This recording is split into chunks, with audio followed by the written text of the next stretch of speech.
Hi everybody, my name is Jess Graham and this is my tour of my e-portfolio. To start off with, under the general tab is just things to help get started with the portfolio. So there's an introduction to what an e-portfolio is, and on this we just use Google Sites to hold information about things that we've done and learned as we've gone through this Masters of Instructional Technology. There's a rationale for why we even bothered to do the portfolio. And it's just that it shows what we've learned. There's a tutorial on APA, which was handy because I had never done APA until I started this program. In college we did MLA, and APA is a lot more nitpicky about things. And then there's a link to the ISTE standards, which this is one of the things that I feel like I learned the most about in the program. I had never even heard about the ISTE standards before I started the program, and now that's something that I think a lot about, and I try to include those things in my lessons. And I'm hoping to be able to talk the district into actually formally adopting those. Under the candidate info, we start off with me needing to put a picture, which I'm going to do tomorrow when I go to school. But it's just some information about me. I grew up in Minnesota and I live in Kansas now, and this is my 14th year of teaching. It's got some professional goals of things that I want to finish. One of them is earn the level 2 Google certification, which I actually did do a couple of weeks ago.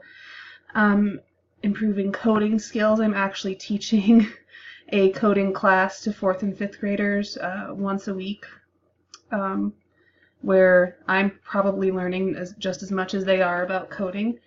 Some personal goals. I want to get a 405-pound deadlift. I'm at 350 right now, so I'm not too far away. Get to all 50 states. And then just some things that I hope to be doing in 5 and 10 years. You know, I'd like to kind of be a technology coach in the district later on. Not yet. I'm not ready to leave the classroom yet. Then we go into my philosophy of technology. I really think it's something that we need to do a better job of integrating into our classrooms. I think some people use technology, but it's not really integrated. They're using it just to say they're using technology, but it's not necessarily serving a true purpose to improve what we're doing. And that's something that I really want to work on and continue to get better on. Then we've got the resume, which was interesting because I haven't needed a resume in a long time because I've taught in this district for 14 years and I don't plan on moving. And it was hard to go back and remember, okay, I did this and I did this and I did this, but I think it's useful to actually keep updated as you go and do things. That way you don't have to spend so much brain power trying to remember what you did. And it was fun to put in some of the trainings that I've gotten to go to recently, like the Buck Institute for Problem-Based Learning. That was probably one of the best trainings I've been to recently. Then under activity evidence, there are a lot of things. If you just click on the tab, it gives an explanation of some of the things that you'll see under there.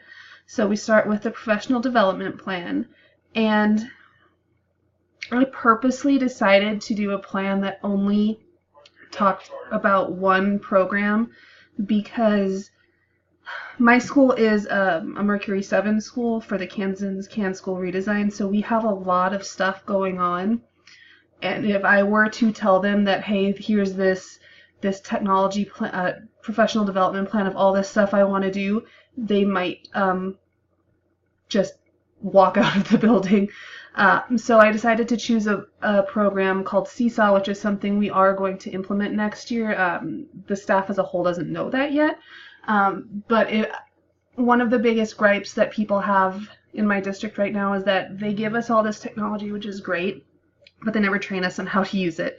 So Seesaw is something we're going to use next year, so I decided to develop a plan revolving around using Seesaw and breaking the training into smaller chunks rather than just one big long training that people fall asleep halfway through in. So rather than doing that, I wanted to do several short trainings where, hey, we're going to look specifically at this part of it, and then the next time we'll look at a different part of the program. And if this training works out the way I hope it does, then maybe this is the model we move towards for future years and future trainings rather than doing those big long trainings that people only pay attention to about half of it for. Then I, excuse me. By the way, if there's excessive coughing, I apologize. I'm getting over pneumonia. Okay, then we move on to professional training videos. The first one is me training some of our newer staff on finding iStation reports. iStation is a reading and math program that we have adopted in my building for this school year, and some of our newer staff hasn't really been trained on which reports are useful and on where to find them. So that's what that video is. The second video is me teaching my coding class, and this one is to 4th and 5th graders.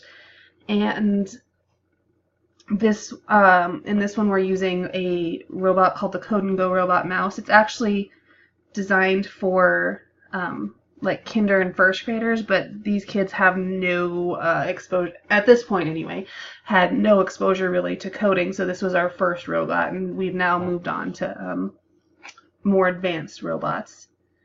And then the third video is me doing a digital citizenship lesson with my class. This one I'm using the Google's Be Internet Awesome materials, and I'm using Pear Deck, and I'm controlling it with my phone, and we're talking about bullying, and this is the first lesson in the cyberbullying series of lessons. Okay, if you move on to presentations. The first one is a Google Slides presentation that goes along with the video that I just mentioned for the Code and Go robot mouse. You can click through it and see all the slides that went along with that. The next presentation is a Powtoon that I made on critical thinking. I originally intended it to be used to help staff realize what critical thinking is, but I actually think it would work well with students like 4th, 5th grade, and even some older students as well. Then I have another Powtoon. This one is part of a mini unit that I do on the Boston Massacre, and this is an introductory presentation for that unit, just to get kids interested. We do a crime scene investigation, and this kind of leads into that. It also, my kids, when I first showed it to the kids, are like, what is that and how do I do that? And they got interested in Powtoon through that. And then my last presentation is a infographic that I made using Canva on AVID levels of questioning. My district is an AVID district. Our high school is a national demonstration school, so it's something that we've spent a lot of time on, and levels of questioning are hard for kiddos and for teachers as well. So this infographic helps remind us what the levels of questioning are and what some keywords are that help define those levels. Article summaries. I have some summaries on articles relating to technology. The first one is on assistive technology and creating a toolbox for educators of things that they could have in their room to help kiddos that need some extra help. The next one is on blended learning. This one is especially important to me because as part of our redesign, we've implemented blended learning in the school, and this one looks at different types of blended learning and how a school that implemented it has done and what they've seen. The third article is on digital citizenship and the importance of addressing citizenship and especially cyberbullying, because even though a lot of times it happens at home, it does spill into the classroom. Under the reflections tab, you'll see my transference reflection first, where I talk about basically the MIT program and what I've learned, and about the class, this particular class, and what I expected, and how what I expected compares with what actually happened, and just all the things that I've learned in the MIT program. And then you will also see the link to this video when I finish it. Under evaluation, you will eventually see the rubric that I get graded on. There'll be one from the instructor and two from other people that take a look at my portfolio and give me some feedback on it, so that I can make it better. That's one of the things that we have done a lot of in this class, is had a lot of peer reviews and people, classmates, looking at our work and telling us how we can make it better and what we've done well and what needs to be improved. And that's my portfolio. Thanks.